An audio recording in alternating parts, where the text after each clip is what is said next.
तुम अपने परमेश्वर यहोवा के पुत्र हो, इसलिए मरे हुओं के कारण न तो अपना शरीर चीरना और न बौहों के बाल मुंडाना, क्योंकि तू अपने परमेश्वर यहोवा के लिए एक पवित्र समाज है, और यहोवा ने तुझको पृथ्वी भर के समस्त देशों के लोगों में से अपनी निज संपत्ति होने के लिए चुन लिया है। तू कोई घिनौनी वस्तु न खाना। जो पशु तुम खा सकते हो वे ये हैं, अर्थात गाय, बैल, भेड़, बकरी, हरण, चिकारा, यकमोर, बनेली बकरी, साबर, नीलगाय और बैनेली भेड़। निदान पशुओं में से जितने पशु चिरे व फटे खुर वाले और पागुर करने वाले होते हैं उनका मांस तुम खा सकते हो, परंतु पागुर करने वाले व चिरे खुर वालों में से इन पशुओं को, अर्थात ऊंट, खरहा और शापान को न खाना, क्योंकि ये पागुर तो करते हैं परंतु चिरे खुर के नहीं होते, इस कारण वे तुम्हारे लिए अशुद्ध हैं। फिर सुअर, जो चिरे खुर का होता है परंतु पागुर नहीं करता, इस कारण वह तुम्हारे लिए अशुद्ध है। तुम न तो इनका मांस खाना और न इनकी लोथ छूना। फिर जितने जल जंतु हैं उनमें से तुम इन्हें खा सकते हो, अर्थात जितनों के पंख और छिलके होते हैं, परंतु जितने बिना पंख और छिलके के होते हैं उन्हें तुम न खाना, क्योंकि वे तुम्हारे लिए अशुद्ध हैं। सब शुद्ध पक्षियों का मांस तो तुम खा सकते हो, परंतु इनका मांस न खाना, अर्थात उकाब, हरफोड़, कुर,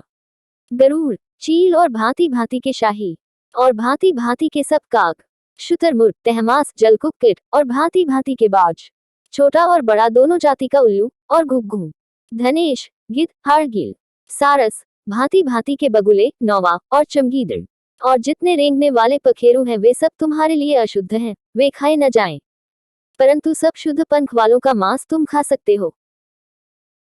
जो अपनी मृत्यु से मर जाए उसे तुम न खाना, उसे अपने फाटकों के भीतर किसी परदेशी को खाने के लिए दे सकते हो, वह किसी पराये के हाथ बेच सकते हो, परंतु तू तो अपने परमेश्वर यहोवा के लिए पवित्र समाज है। बकरी का बच्चा उसकी माता के दूध में न पकाना। बीज की सारी उपज में से जो प्रतिवर्ष खेत में उपके उसका दंशमांश अवश्य अलग करके रखना। और जिस स्थान को तेरा परमेश्वर यहोवा अपने नाम का निवास ठहराने के लिए चुन ले उसमें अपने अन्न और नए दाख मधु और टिटके तेल का दशमांश और अपने गाय बैलों और भेड़ बकरियों के पहिलौए अपने परमेश्वर यहोवा के सामने खाया करना, जिससे तुम उसका भय नित्य मानना सीखोगे। परंतु यदि वह स्थान जिसको तेरा परमेश्वर यहोवा अपना नाम बनाए रखने के लिए चुन लेगा बहुत दूर हो, और इस कारण वहां की यात्रा तेरे लिए इतनी लंबी हो कि तू अपने परमेश्वर यहोवा की आशीष से मिली हुई वस्तुएं वहां न ले जा सके,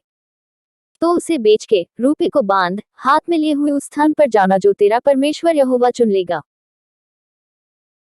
और वहां गाय, बैल व भेड़ बकरी व दाखमधु व मदिरा व किसी भांति की वस्तु क्यों न हो, जो तेरा जी चाहे उसे उसी रुपए से मोल लेकर अपने घराने समेत अपने परमेश्वर यहोवा के सामने खाकर आनंद करना। और अपने फाटकों के भीतर के लेवीय को न छोड़ना, क्योंकि तेरे साथ उसका कोई भाग व अंश न होगा।